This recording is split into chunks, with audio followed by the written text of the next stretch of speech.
If you could invent a medicine or an elixir that would prevent cholera, eliminate waterborne disease, that would increase family harmony, end domestic violence, permit farming, increase child attendance at school, how much would that be worth?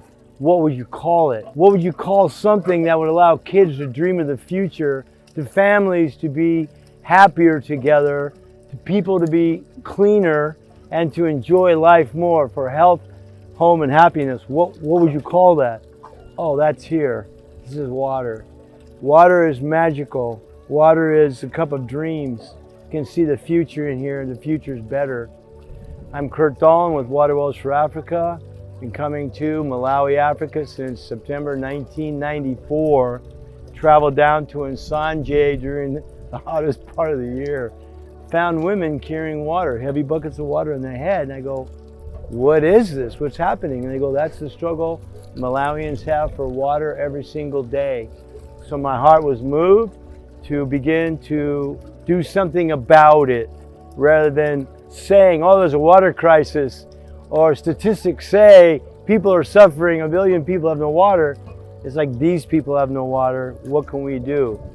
So in May 1996, we put in our very first borehole, and ever since then we've been working hard, developed Water Wells for Africa.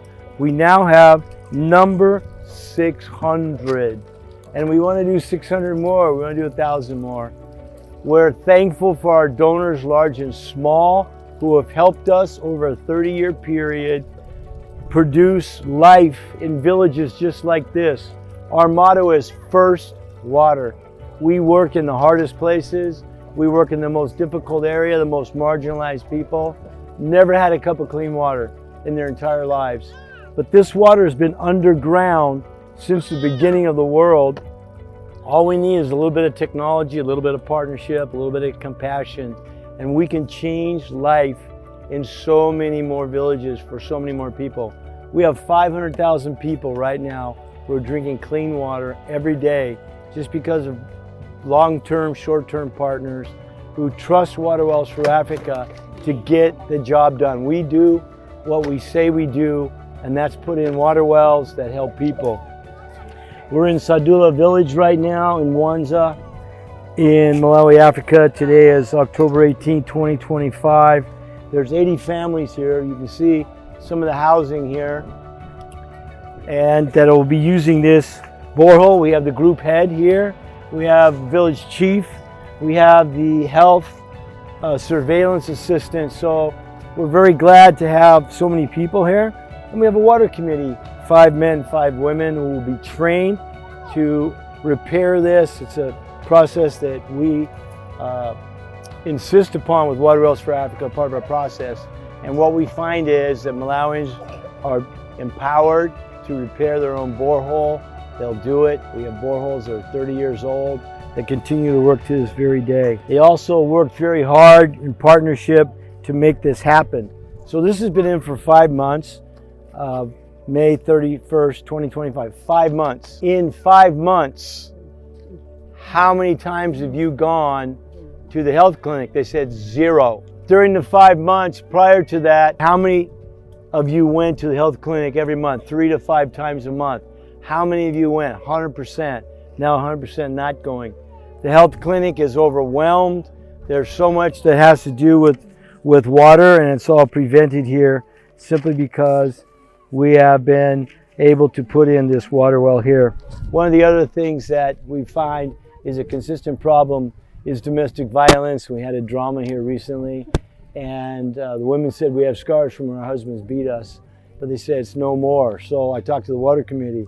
I said, guys, you're beating your wives? Yeah, we were. I said, have you apologized to them? Yeah, we have. I said, have you, as the women, have you forgiven them? I said, yeah, we've forgiven them. They said there's peace among women and there's peace in the family just because of water. Yes, it's a lot of work. Yes, it's a certain amount of funding involved, but it's so worth it when you see the faces and the joy of the people that benefit so much. Just getting up so early, kids are going to school. It's amazing. Child education is a major problem in Malawi. Malawi has the highest dropout rate in the 16 nations in southern Malawi. But everywhere we put in a borehole, dropout rate is down, attendance rate is up, graduation rate is up. So I asked them, since this was put in May at the tail end of last school year and the testing just took place in September, they said that they had in standard 8 results in their final September test for 52 learners, only one failed. So because of this water, 52 in the 8th grade class, only one failed. Last year, 2024, 32 students took the test and 18 passed, which means 14 failed last year. And all 14 came back to school and passed this year. Why is that? It's because water. Water's a change point. Water's the first step out of water slavery, first step out of water poverty. It frees up everything and everybody to use all the talent that God has placed in them to make a difference in their community. So they said Water Wells for Africa is the spring of development. So here we're thanking all of our donors, large and small. We have small monthly donors, we have large corporate donors. The money goes into water. You can see the people you're helping. So we just want to say thank you so much for all of those who for 30 years now trusted Water Wells for Africa to make a difference here in Malawi. Zikomo.